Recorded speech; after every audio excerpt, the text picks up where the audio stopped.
देख रहे हैं आप और मैं हूं आपके साथ सुपन शर्मा। तो चलिए शुरुआत करेंगे बुलेटिन की। रोहिंग्या और बांग्लादेशियों को एक साजिश के तहत जम्मू में बसाने का आरोप लगाते हुए भारतीय जनता पार्टी ने उपराज्यपाल से अब एक्शन लेने का आह्वान किया है। भारतीय जनता पार्टी ने आरोप लगाया है कि कुछ लोगों ने अपना राजनीतिक स्वार्थ साधने का मकसद से इन लोगों को जम्मू, खासतौर पर इंटरनेशनल बॉर्डर के नजदीक बसाया है, जिसकी सीबीआई जांच करवाई जानी चाहिए। जम्मू में आज एक प्रेस कॉन्फ्रेंस के दौरान प्रदेश भारतीय जनता पार्टी के प्रमुख प्रवक्ता सुनील सेठी ने उपराज्यपाल से इस साजिश का संज्ञान लेकर इसकी जांच सीबीआई के हवाले करने की मांग की, ताकि दूध का दूध और पानी का पानी किया जा सके। उन्होंने कहा कि रोहिंग्याओं को एक राजनीतिक साजिश के तहत वोट बैंक के तौर पर इस्तेमाल किया गया और हकीकत यह है कि ये लोग असामाजिक गतिविधियों में शामिल हैं।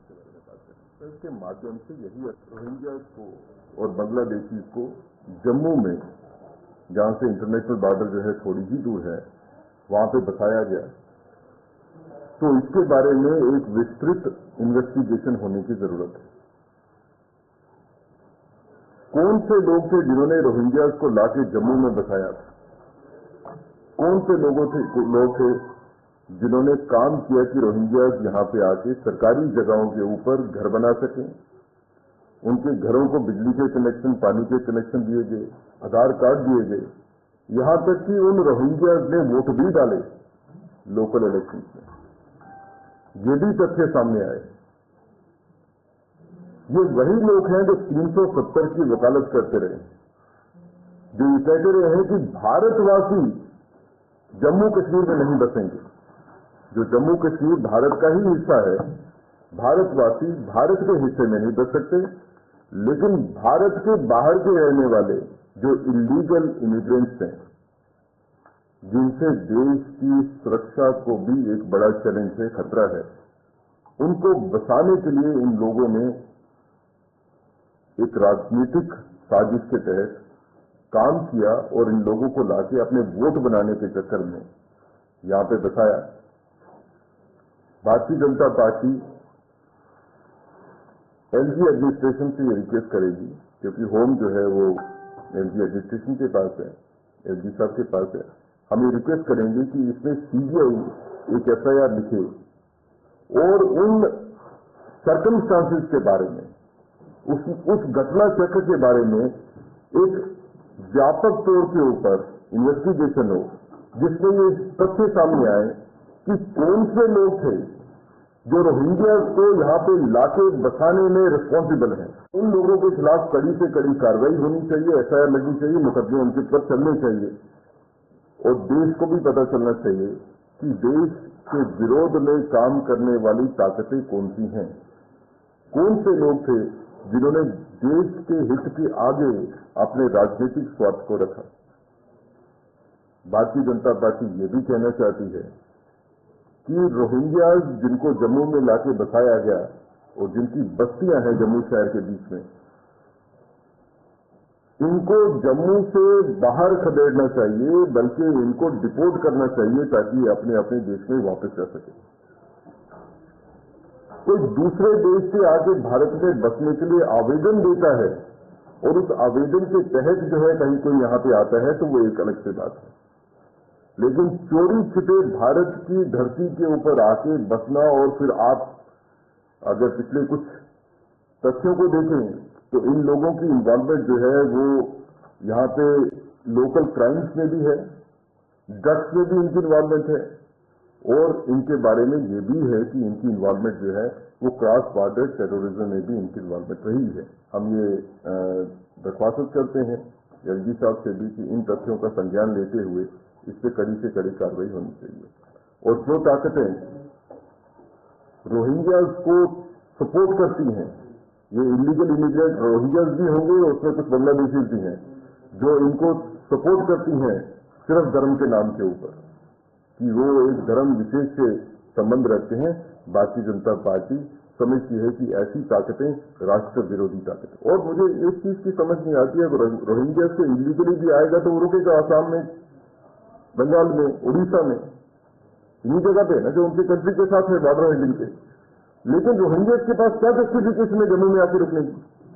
जम्मू तो हजारों किलोमीटर दूर है उस बॉर्डर से जहां पे बर्मा और बांग्लादेश है, लेकिन रोहिंग्या जम्मू में आके बसते हैं क्योंकि जम्मू में पाकिस्तान का बॉर्डर जो है यहाँ से 15-20 किलोमीटर दूर आरसपुरा का बॉर्डर है और बॉर्डर के नजदीक इनको लाके बसाया जाता है एक साजिश के तहत। अब इस साजिश में कौन कौन से लोग शामिल हैं, अब उन्होंने 30 साल 35 साल तक जो है उनको आइडेंटिफाई नहीं किया गया, चिन्हित नहीं किया गया, लेकिन अब वक्त है कि उनको चिन्हित भी करना चाहिए और कौन सी ताकतें राष्ट्र विरोधी ताकतें हैं उनके बारे में कम से कम जनता में सामने। पीपल्स डेमोक्रेटिक पार्टी की अध्यक्षा महबूबा मुफ्ती की बेटी इल्तिजा मुफ्ती द्वारा हिंदुत्व पर दिए गए विवादित ट्वीट पर हिंदू संगठन तिलमिला गए हैं। राष्ट्रीय बजरंग दल ने इल्तिजा मुफ्ती के खिलाफ जम्मू में आज जोरदार प्रदर्शन करते हुए उनके खिलाफ FIR दर्ज करने की मांग की। बजरंग दल के जम्मू कश्मीर अध्यक्ष राकेश शर्मा ने बताया कि उन्होंने जम्मू के SSP से इस संबंध में शिकायत करते हुए इल्तिजा मुफ्ती के खिलाफ FIR दर्ज करने की मांग की है। इल्तिजा ने 100 करोड़ से ज्यादा हिंदुओं की भावनाओं को आहत किया है, जिसे कि किसी भी सूरत में बर्दाश्त नहीं किया जाएगा। देखिए, जम्मू कश्मीर के पूर्व CM महबूबा मुफ्ती की सपुत्री इल्तिजा मुफ्ती, उसने परसों एक ट्वीट किया। उस ट्वीट के अंदर उन्होंने भगवान राम का नाम लिया है और लिखा गया है कि भगवान राम को भी शर्म आती होगी और शर्म से उनका सर जो है वो झुक जाता होगा। इस प्रकार की भाषा का उपयोग भगवान राम के लिए किया गया है।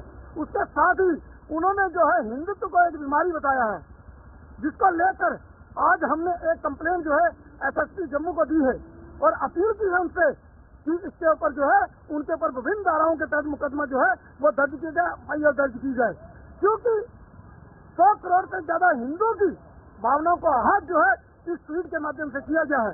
कहीं न कहीं जम्मू कश्मीर के अंदर मतभेद पैदा करने के काम जो है इस ट्वीट के माध्यम से किए गए हैं। कहीं न कहीं इस ट्वीट के माध्यम से जो है वो दंगे फैलाने का काम जो है वो करने की कोशिश जो है वो की गई है। तो मैं ये कहना चाहता हूँ कि जो जिस प्रकार का ये ट्वीट किया गया है वो भगवान राम के नाम जो है वो बीच में लिया गया है, जबकि भगवान राम हमारे इलाके हैं। उन्होंने भगवान भी नहीं लिखा, उन्होंने कहा राम का सर जो है वो शर्म से झुक जाता होगा। तो जिस प्रकार की भाषा का उपयोग भगवान राम के लिए किया गया है तो करोड़ों हिंदुओं की आस्था के ऊपर जो है वो आघात हुआ है, उनकी भावनाओं को हीन किया गया है, आहत किया गया है।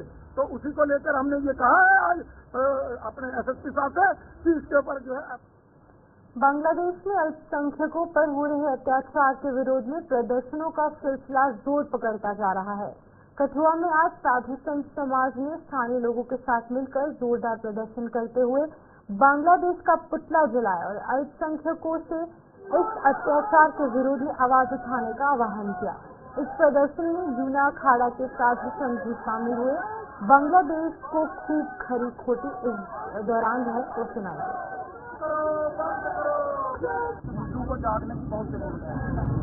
हमारे ये बांग्लादेश की बात नहीं है, हमारे हिंदुस्तान में ही कई बार ये बांग्लादेश के जैसे एपिसोड हो चुके हैं, जाग रहा है। आज हिंदू को जागने की बहुत जरूरत है। आज नहीं जागोगे तो कब जागोगे? आज हमारे देश में इतने बांग्लादेशी घुस गए, कोई विचार नहीं कर रहा है। वो हमारे घर तक पहुंच गए हुए हैं। यहाँ हमारे समाज में कई प्रकार के काम बांग्लादेशी आकर कर रहे हैं।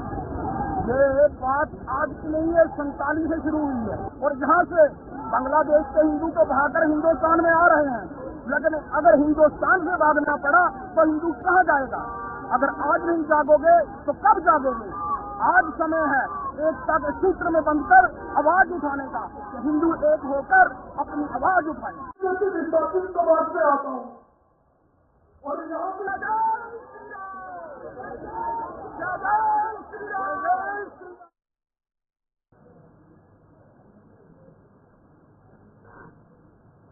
आरसपुरा में भी आज सनातन धर्म सभा के बैनर तले बांग्लादेश के खिलाफ जोरदार प्रदर्शन किया गया।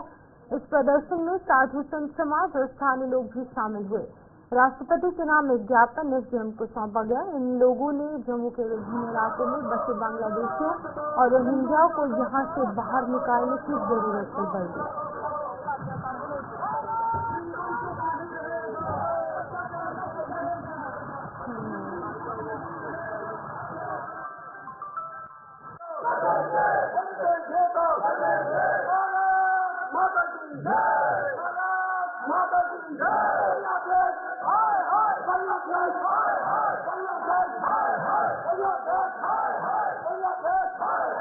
जब हम उठ जाएंगे फिर देखना क्या होगा। मैं तो यही गुजारिश करता हूँ सेंट्रल गवर्नमेंट के आगे, आइए हिंदू को बचाइए। 1947 में यही हुआ था, 3-4 दिन मोहलत मिल गई, बाइफरकेशन हुआ था, जब सत्ता पलटा तो ऐसे होता है। 40,000 हिंदू मारे गए थे, कितना सर्वनाश हुआ था, नरसंहार हुआ था। आज वही चीज वहां पर हो रही है, लेकिन कोई आगे नहीं आ रहा है। जब हिंदू पूरी तरह से मर जाएंगे फिर आने के क्या फायदा। हम एक्स सर्विसमैन है, हमारे में ताकत है, हमारे में सब कुछ है, हम शिक्षित है, सब जानते हैं। अगर आपको आगे नहीं आ रहा है सर्विसमैन को बोलिए, हजारों लाखों के हिसाब से हम बांग्लादेश में जाएंगे, हिंदुओं को चलाएंगे। बहुत बहुत धन्यवाद। जो आरसपुरा क्षेत्र में जो जम्मू के अंदर जो रोहिंग्या जो बांग्लादेशी हैं, जिन्होंने जो रेहड़ियां लगा रखी हैं, जिन्होंने किराए पर दुकानें दे रखी हैं, उन पर भी एक्शन होना चाहिए। जो कि एक हम रोहिंग्यों को और एक ऐसे लोगों को जो हमारी गर्दन काटने के लिए वो चारों तरफ उन्होंने जाल बिछा रखा है, मकड़ी वाला जाल। तो इसीलिए जिन्होंने जो किराए पे दुकान दे रखी है वो अपनी दुकानें इन रोहिंग्यों से जरूर खाली करवाएं। नहीं तो एक दिन ऐसा आएगा जैसे कि एक संत की जो जटाएं काटी गई थी, फिर अपने मन में भी ऐसे आक्रोश आ जाते हैं कि बदले की भावना जाग जाती है। लेकिन सनातन धर्म एक बड़ा दया का धर्म संदेश देता है और फिर भी नहीं माने तो फिर इसका जम्मू कश्मीर पुलिस ने सब इंस्पेक्टर के पदों को भरने के लिए उम्र में छूट दिए जाने की मांग को लेकर जम्मू में आज युवाओं ने फिर प्रदर्शन किया। इन युवाओं को कई गैर सरकारी संस्थाओं का भी सहयोग मिल रहा है, जिनके सहयोग से जम्मू में आज इन युवाओं ने अपनी आवाज उठाकर उम्र में छूट देने की मांग जो है वो जोरों शोरों से उठाई। उन्होंने उपराज्यपाल मनोज सिन्हा के नियमों में संशोधन करने की मांग की ताकि वो भी खाकी वर्दी पहनने का सपना पूरा कर सके। उस मुकाबले अब JKPSI जो है एग्जाम जो है अभी एग्जाम फॉर्म लगने जा रहा है। अगर JKP कांस्टेबल एस्पिरेंट्स को जो है चांस नहीं मिला, मौका नहीं मिला, हम चाहते हैं कि जो है JKPSI में जो रिक्रूटमेंट हो रही है, जो फॉर्म लग रहा है, उसमें जो है मौका मिलना चाहिए। हमारा हाथ जोड़ की विनती है माननीय राज्यपाल मनोज सिन्हा जी से कि आपके ऊपर निर्भर करता है। You are the holy solely power. अगर आप चाहोगे तो हमारे जो JKPSI जो एस्पिरेंट्स को अपनी किस्मत आजमाने का मौका मिल सकता है। इसमें सबसे बड़ा ड्रॉबैक जो है हमारी आवाज, अगर हमारी डिमांड जो है वो एक जेन्युइन आधार पे है, एक जेन्युइन डिमांड है। इसमें 18 से 28 साल का जो एज क्राइटेरिया रखा है वो बिल्कुल गलत है। 18 साल में कोई भी बच्चा जो है ग्रेजुएट नहीं होता है। 21-22 साल में जो बच्चा ग्रेजुएट होता है और जो है इसमें 18 साल से 28 जो एज क्राइटेरिया रखा गया वो बिल्कुल गलत है। ये 18 से लेकर 32-33 साल का मिनिमम एज क्राइटेरिया होना चाहिए। हमारी मांग है 1 टाइम 5 इयर्स एज रिलैक्सेशन होनी चाहिए ताकि जो है बच्चों को अपनी किस्मत आजमाने का मौका मिलना चाहिए।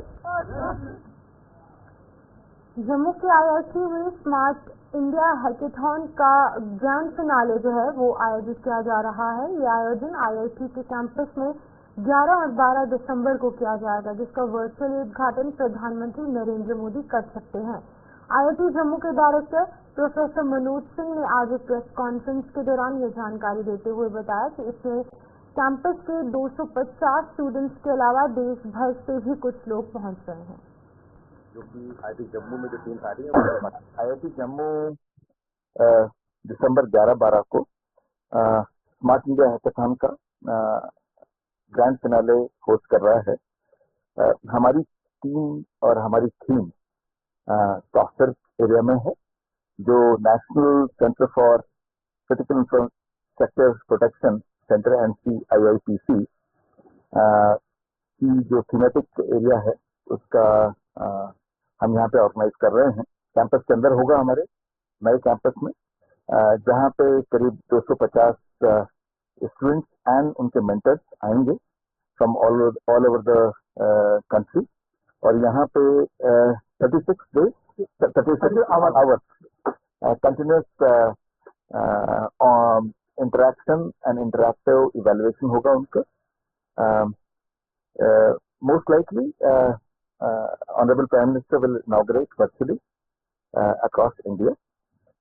This is a flagship event of Ministry of Education under their innovation theme through All India Council for Technical Education (AICTE). This is being organized across 1,000 teams earlier, and they came and filtered. परिवहन मंत्री सतीश शर्मा ने रियासी की पंचायत जूड़ा ए और जूड़ा B के लोगों को बड़ी सौगात दी है।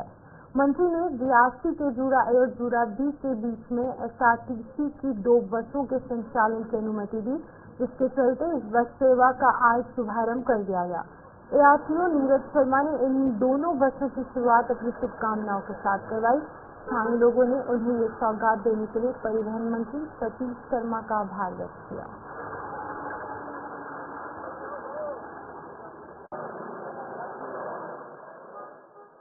जो गवर्नमेंट ने बसेस आज SRTC के MD द्वारा जो लगाई गई हैं और हायर एडमिनिस्ट्रेशन की जो डायरेक्शंस हैं, ये 2 बसें आज हमने रियासी से जूड़ा ए और रियासी से जूड़ा बी लगाई हैं।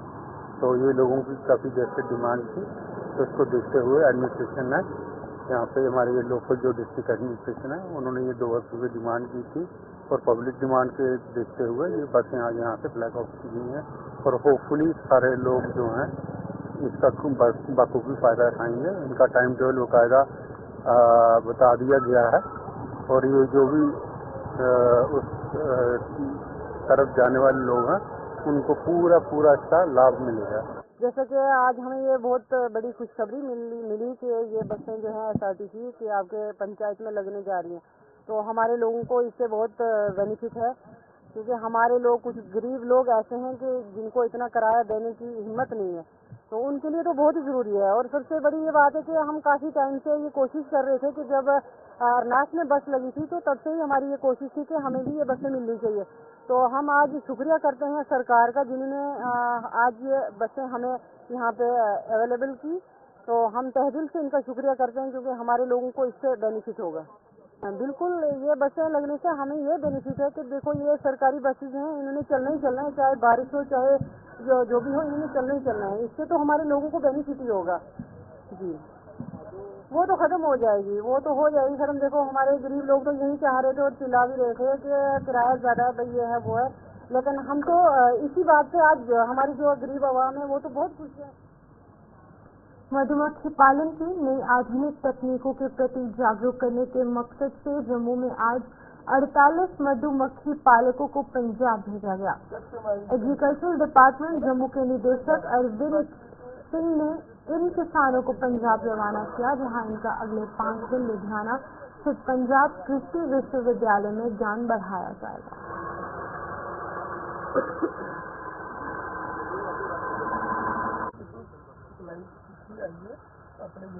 हम तकरीबन 48 फार्मर्स को जो सभी डिस्ट्रिक्टों से आए हैं, CAU का जो एडवांस सी टीचिंग सेंटर है उसकी टूर के लिए लेके जा रहे हैं।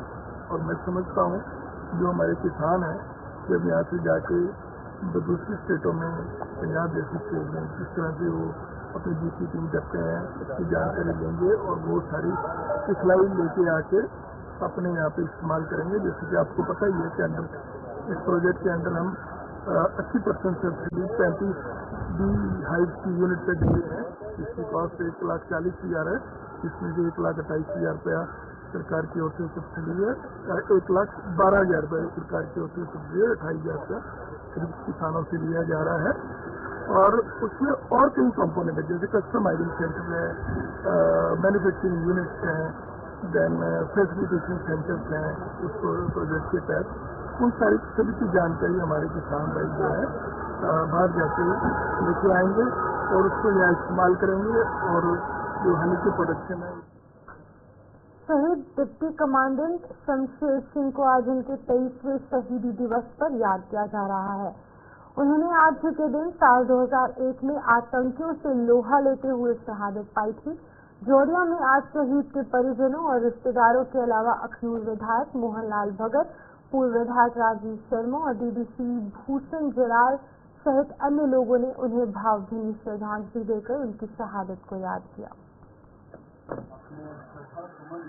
आए हुए कुछ दिनों से भूल आ गया है अपने स्थान से एक एक कर उठकर अपना भाव जो है श्रद्धा समन के रूप में प्रकट करें।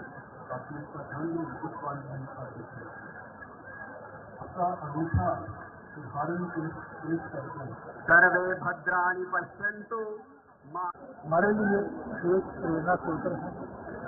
मैं उनको बहुत बहुत नमन करता हूँ, उनको अपनी श्रद्धांजलि पेश करता हूँ और उनसे प्रेरित भी होता हूँ। किसी के साथ राष्ट्र माता की सर्वोच्च बलिदान। इस मौके पर खास करके युवा पीढ़ी से मेरा आग्रह रहेगा कि उनका जो दायित्व है शिक्षा ग्रहण करना, शिक्षा ग्रहण करें, अनुशासन में रहें और क्योंकि वो देश का भविष्य है, देश को आगे ले जाना है। आज देश की वजह से, पाकिस्तान की वजह से अगर टेररिज्म है तो साथ साथ में नार्को टेररिज्म भी है, क्योंकि टेररिज्म में करके वो जीत नहीं सके, सीधी जंग करके भी, युद्ध करके भी वो जीत नहीं सके। तो नया युद्ध जो शुरू किया है उन्होंने, वो है नार्को टेररिज्म। तो मेरी युवा पीढ़ी से ये आग्रह रहेगा, जो मैंने अपने भाषण में भी कहा है कि नशे से दूर रहें। जम्मू के गवर्नमेंट मेडिकल कॉलेज में आयोजित खेल प्रतियोगिताएं आज संपन्न हुई। एक हफ्ते के इस आयोजन में कई खेलों का आयोजन किया गया और आज समापन के मौके पर जीएमसी के प्रिंसिपल डॉक्टर आशुतोष गुप्ता ने विजेताओं को सम्मानित किया।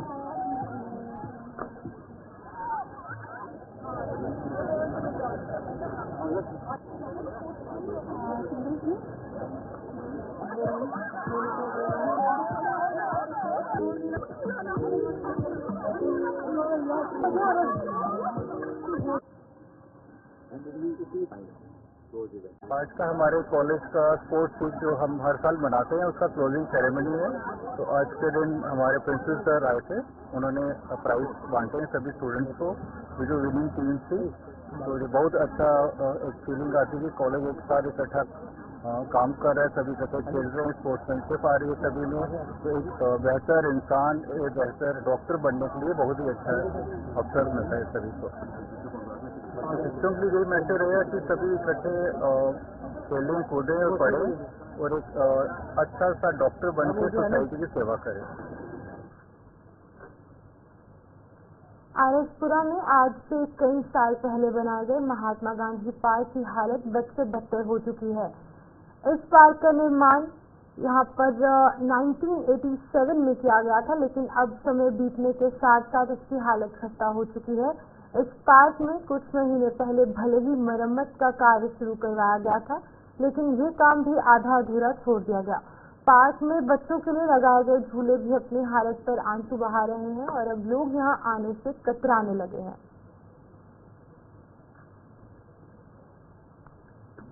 पार्क जी है पार्क 1987 की बनी हुई, जब जम्मू के chief minister doctor Farooq Abdullah साहब थे, उस टाइम ये पार्क जी है सिर साहब ने बनाई थी। उस टाइम सिर साहब जो मिनिस्टर थे, ये पार्क बड़ी अच्छी पार्क है। लोग सैर भी करते हैं, योगा क्लास भी लगती ही और बच्चे भी खेल दे झूले वगैरह लगे ने, बड़ी सुविधा है और काफी अच्छी रौनक लगी है।